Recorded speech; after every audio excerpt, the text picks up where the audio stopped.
Amen.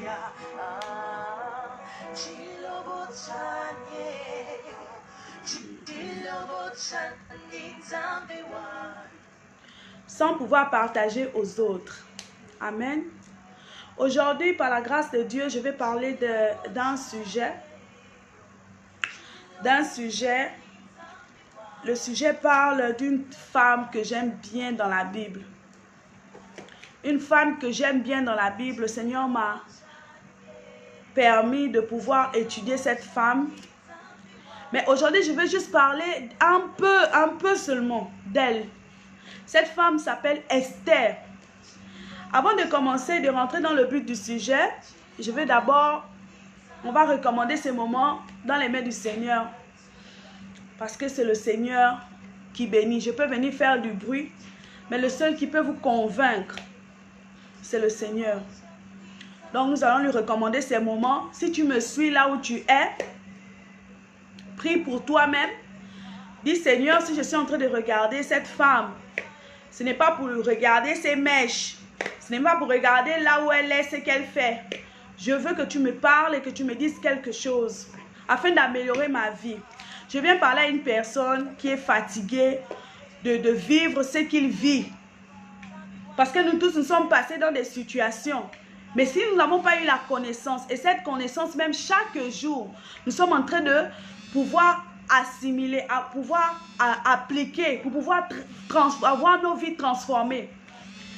Nos vies transformées, la Bible déclare que mon peuple périt par manque de connaissance. Là où tu es encore en train de struggle dans ta vie, là, c'est la connaissance qui te manque. Et aujourd'hui, la petite connaissance que je vais te donner, si tu suis ce que je vais te dire de faire, si tu suis les instructions que je vais te donner, si tu te laisses éclairer par la parole que je vais relâcher ce soir-là, ta vie va changer. Tu verras des changements dans ta vie, tu verras des choses s'ouvrir dans ta vie. Mais avant ça, d'abord, nous allons recommander ces moments entre les mains du Seigneur. Seigneur Père, je te recommande ces moments entre tes mains. Je prie que tu touches les cœurs, que tu disposes les cœurs et que toutes les personnes qui soient ce soir connectées, même si c'est 2, même si c'est 3, je rends toute la gloire, Père. Que ces personnes puissent voir leur vie changer. Que ces personnes puissent voir leur vie transformée. Comme tu as transformé la mienne, je veux que tu transformes aussi la vie de toutes les personnes qui sont en train de m'écouter, qui sont en train de me voir. Parce que je sais que tu es le Dieu qui transforme. Tu es le Dieu qui amène des zéros à héros. Tu es le Dieu qui amène les gens, Père, des insignifiants pour être signifiants. Toi qui transformes l'eau en vin. Père, qu'est-ce que tu ne peux pas faire dans nos vies? Je prie que ça soit dans la vie de toutes les personnes qui sont en train de m'écouter, qui sont en train de me regarder. Et que toi seul, Seigneur, tu apparaisses et que je disparaisse. Dans le nom puissant de Jésus-Christ. Amen. Saint-Esprit, prends le contrôle. Voilà la famille, je viens vous parler de quelqu'un, comme je vous ai parlé de Esther. Esther, c'est une femme, beaucoup de personnes aiment, oh, je m'appelle Adassa. Vous connaissez Adassa? Ça veut dire Esther. Esther, on l'appelle aussi Adassa. C'est une femme que beaucoup de personnes aiment imiter Esther seulement à la partie du jeûne d'Esther. Oh non, moi je fais 3 jours de jeûne d'Esther. Je fais si c'est 4 jours de jeûne d'Esther. Je ne sais pas, les gens ont tellement leur technique spirituelle. Je fais ceci d'Esther, je fais ceci d'Esther. Mais ce soir, je viens te donner un secret aussi d'Esther qui va transformer ta vie. Un secret d'Esther qui va emmener ta vie à une autre étape. Ce n'est pas seulement le jeûne. Le jeûne, bien aimé, le jeûne ne résout pas tout. Oui, le jeûne et prière ne résout pas tout. La preuve en est, si tu as un examen à passer, si tu n'étudies pas, tu peux jeûner et prier, tu ne vas pas réussir cet examen. Si tu veux jeûner et prier pour réussir un examen, tu ne vas pas réussir. Si tu as faim et que si tu ne pars pas à la cuisine pour préparer, tu ne vas jamais remplir ton ventre. Bien aimé, jeûne et prière ne résout pas tout. Donc, ce soir, je vais vous parler quelque chose d'Esther. Et je vais laisser ceux qui veulent intervenir, en même temps ceux qui voudront intervenir pour quelques minutes, et on ne va pas durer. Donc, comme je disais, les personnes souvent aiment souvent prendre l'exemple de Esther seulement dans le jeûne. Oh Esther, je fais un jeûne à sec de Esther. Mais avant d'abord de partir à la partie du jeûne de Esther, nous allons revenir à la genèse de Esther. Et nous allons prendre, si vous avez vos Bibles, ou bien je vais passer plus rapidement, parce que je n'ai pas assez de temps. Je voulais juste partager mon cœur avec vous. Nous allons prendre Esther chapitre 2, verset 7. Dans le livre de Esther, c'est à partir du verset 7 qu'on parle de Esther. Après avoir parlé les histoires de la reine qui a refusé son mari, tout ça. Maintenant, Esther, elle apparaît à partir du chapitre 2, verset 7. Et on va étudier ce verset ensemble. On va parler, on va discuter de ça. La Bible dit, il dit, il élevait Hadassa. Donc, quand on parle d'Hadassa, on parle de Mardoché. Mardoché était l'oncle d'Esther. Il dit, il élevait Hadassa, qui est Esther, fille de son oncle, car elle n'avait ni père ni mère. Esther n'avait ni père, elle n'avait ni mère. Bien-aimé, toi qui me regardes ce soir, qu'est-ce qui te manque dans ta vie? Esther, elle n'avait pas de père, elle n'avait pas de mère. Toi, quand tu me regardes, qu'est-ce qui te manque dans ta vie? Est-ce que tu es Esther de quelqu'un ou tu es Mardoché de quelqu'un? Parce que la Bible dit que Esther, c'était quelqu'un qui n'avait pas de parents. Esther n'avait pas de parents. Elle se retrouve dans la maison de son oncle, du neveu de son père. Vous voyez? Elle se retrouve, quand elle se retrouve, elle est là, elle n'a ni père ni mère. Ni père ni mère, ça veut dire qu'il y a quelque chose, parfois dans la vie, nous pouvons être des Esther. Tu peux être une Esther quelque part. Tu peux être une Esther émotionnelle. Tu peux être une Esther financière avec les finances. Tu peux être une Esther intellectuelle. Il te manque quelque chose. Peut-être tu es une Esther quelque part. Mais je vais vous montrer le secret de la réussite d'Esther. Comment Esther a réussi. Esther n'a pas seulement réussi seulement à cause de jeûne et prière. Bien aimé, écoutez-moi, la jeûne et la prière ne résout pas tout. Il y a certaines choses que tu dois faire dans ta vie, certains comportements que tu dois attribuer. Par la grâce du Seigneur, le Seigneur m'a fait comprendre que chaque comportement amélioré dans notre vie ouvre une porte de bénédiction. Chaque comportement amélioré dans notre vie ouvre une porte de bénédiction. Donc, s'il y a certaines portes de bénédiction dans ta vie qui sont encore fermées, c'est parce qu'il y a un comportement encore que tu caches. Il y a un comportement encore que tu es là, tu chéris ça. Il y a encore quelque chose en toi que tu gardes. Tu ne veux pas changer, tu ne veux pas t'améliorer, tu ne veux pas te renouveler. Car chaque jour, tu dois être une nouvelle version et une meilleure version de toi. Et comme je dis, aujourd'hui, Esther, on parle de Esther. On revient à notre Esther, notre chérie et tendre Esther. Maman n'a jeûne.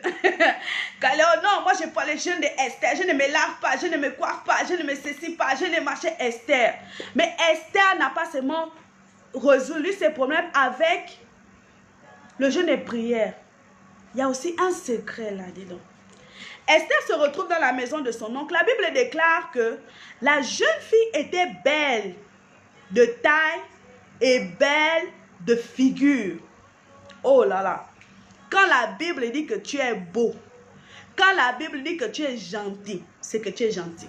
Si la Bible dit que tu es belle, c'est que tu es belle. Oh. Si la Bible dit que tu es méchant, ou tu es méchante, c'est que ta méchanceté-là était vraiment concentrée. Donc, quand la Bible décrit une personne, ça veut dire que c'est quelque chose qui frappait. C'est quelque chose qui frappait. Donc, ça veut dire que quand on regardait Esther, elle avait une beauté, c'est-à-dire qu'elle avait une belle taille, une belle posture. Elle avait aussi un beau visage. C'est comme aujourd'hui, tu peux être une Esther qui manque quelque chose, mais tu as un potentiel en toi. Tu as un potentiel en toi qui est peut-être ton beau visage. Parce qu'il faut aussi voir que le roi avait appris Esther. Ce n'est pas parce qu'elle parlait bien. C'est parce que Esther était belle. Ça veut dire qu'il y a certaines bénédictions dans ta vie qui vont arriver parce qu'il y a un potentiel en toi. La beauté aussi, c'est un potentiel. Bien aimé, ne nous mentons pas. La beauté aussi, c'est un potentiel. Quand tu es belle, jolie, chérie, bien là. Les gens aussi s'approchent de toi, non? La beauté aussi, c'est un potentiel. Donc, tu peux avoir un potentiel avec toi et tu te retrouves dans une situation où il te manque. Il te manque quelque chose, comme Esther. Elle était belle de visage, elle était belle de posture, mais elle n'avait ni père, elle n'avait ni mère. Elle n'avait ni père, elle n'avait ni mère.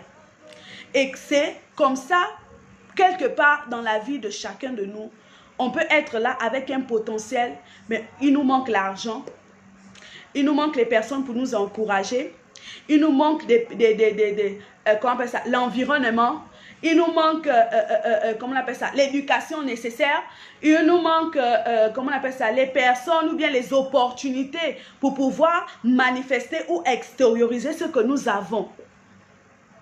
Amen. Amen. Nous pouvons être comme ça. Donc, Esther était une jeune fille qui était chez son oncle. Elle n'avait pas de père, elle n'avait pas de mère. Mais ce qui m'a touchée, avec Esther, ce n'est pas d'abord le comportement de Esther, c'est le comportement de Mardoché. Bien-aimé, tu peux être une Esther, mais tu peux être aussi une Mardoché de quelqu'un. De qui es-tu le Mardoché? Quelqu'un est dans ta vie. Quelqu'un est dans ta famille. Il lui manque quelque chose, mais il a le potentiel. Je viens parler aux personnes que lorsque les gens ont le manque et ils sont dans leur environnement, ils maltraitent les autres. Dans le sens où Mardoché s'est retrouvé avec la fille de son oncle qui avait un potentiel, c'est-à-dire la beauté. Elle avait le potentiel. Mais elle n'avait ni père, elle n'avait ni mère. Et je répète, ça peut être quelqu'un qui est autour de toi, qui a peut-être un potentiel, ou qui a peut-être une idée, ou qui a peut-être des ambitions, ou qui a peut-être quelque chose. Mais il lui manque quelque chose et cette personne est dans ton environnement. Ça peut être toi, ça peut être une autre personne. Mais toi, en tant que Mardoché, comment tu te comportes avec les Esther qui viennent te demander de l'aide? Comment tu te comportes avec les Esther qui viennent te demander de l'aide? Comment tu te comportes avec les Esther qui sont autour de toi? Comment tu te comportes avec les personnes qui viennent vers toi? Pas parce que tu es beau ou tu es belle, mais parce qu'ils savent qu'en toi, il y a quelque chose qui peut les aider à pouvoir extérioriser ce qui est en eux. Comment tu te comportes? Amen. Non, si tu es d'accord avec moi, écris Amen. Tu es d'accord avec moi, écris Amen. La façon dont les Mardoché se comportent, la façon dont les Esther se comportent. Vous allez voir qu'à la fin de l'histoire, Mardoché était devenu le conseiller du roi. Pourquoi? Parce que lorsque Esther est venue dans la vie de Mardoché, Mardoché n'a pas maltraité Esther. Aujourd'hui, il y a une personne qui est dans ta vie, qui manque quelque chose. Toi, tu te comportes méchamment avec cette personne. Tu te comportes bizarrement avec cette personne. Et nous allons voir ça en Afrique souvent. Quelqu'un qui est chez lui, il te donne le riz, il critique. Il te donne le pain, il murmure. Il te donne l'eau, il t'insulte.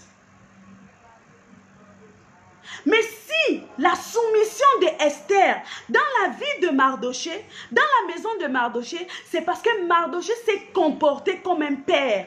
Comment tu te comportes avec les personnes qui viennent te demander de l'aide? Comment tu te comportes avec les personnes qui sont en besoin, ceux qui sont autour de toi? Comment tu fais? Comment tu fais? Et c'est très important de comprendre qu'aujourd'hui, réalise qui est autour de toi. Réalise qui est autour de toi. Car tu peux occuper deux positions. Aujourd'hui, toi qui m'écoutes, tu peux occuper deux positions. Tu peux occuper la position d'Esther. Tu peux aussi occuper la position de Mardoché dans la vie de quelqu'un. Tu peux être une Esther pour moi. Je peux être un Mardoché pour toi. Je peux être une Esther pour quelqu'un. Une personne peut être un Mardoché. Ça peut être comme ça dans la vie. Comment tu te comportes quand les gens viennent vers toi? Quand les Esther qui n'ont ni finances, qui ont des problèmes émotionnels, qui ont des problèmes pour avancer dans la vie, qui ont besoin de ton aide, comme Esther était quelqu'un qui avait besoin d'un quelqu'un pour l'encadrer. Comment tu te comportes avec ces personnes? Parce que sache que ce que tu fais aujourd'hui, c'est la sémence que tu vas récolter demain. Parce que Mardochée a bien gardé Esther, il s'est retrouvé à côté du roi. Amen. Je ne vais pas m'éterniser là-dessus parce que c'est tellement long. Ce soir, je viens parler à une personne pour te dire que la façon dont tu te comportes avec les autres qui sont autour de toi, au moment où ils sont en manque, demain, quand cette personne va réussir, je vais vous prendre un exemple. Quand on va un peu rire. Quand surtout les parents qui aiment souvent maltraiter les enfants des autres dans leur maison, là. Tu maltraites, demain la personne devient grand. Tu te fâches. Oh, pourquoi la personne est devenue grand? Oh, pourquoi la personne ne me regarde pas? Mais quand la personne était dans le besoin, tu te comportais comment? Tu donnes l'eau à la personne, tu critiques, tu murmures, tu fais quoi que ce soit. La personne est là, il prend parce qu'il en a besoin. Maintenant, demain, quand Dieu va le bénir, c'est que je vais parler à une personne ce soir. Tu ne connais pas quand est-ce l'ange de l'Éternel va visiter la personne qui est autour de toi. Tu ne sais pas quand est-ce l'ange de l'Éternel va visiter la personne qui est autour de toi. Tu ne sais pas quand est-ce l'ange de l'Éternel va visiter le Esther qui est en train de pleurer, qui est en train de te demander de l'aide. L'ange de l'Éternel peut le visiter. Tu vas voir quelqu'un que tu as négligé comme ça. Demain, tu retrouves la personne. Dieu l'a doté des dons et des talents que tu ne vas même pas imaginer. Il va exploser, il va se retrouver dans la maison des présidents. Oui. C'est possible. Quand Esther, qui n'avait ni parents, ni père, ni mère, est venue dans la maison de Mardochée, Mardochée savait qu'elle devait être reine. Est-ce que Mardochée savait que Esther devait être reine? Est-ce que Esther elle-même, elle savait qu'elle devait être reine demain? On ne connaît pas le futur de l'autre. On ne connaît pas ce que Dieu va faire avec l'autre. Donc ce soir, nous allons parler, je vais inviter un instant. Alléluia. Je vais inviter, si quelqu'un veut intervenir, nous allons, attends. Add. Si quelqu'un veut intervenir.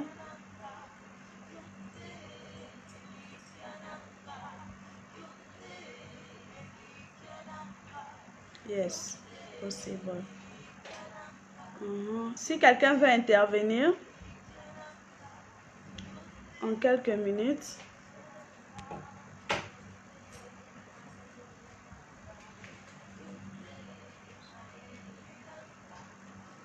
Si quelqu'un veut bring them on camera.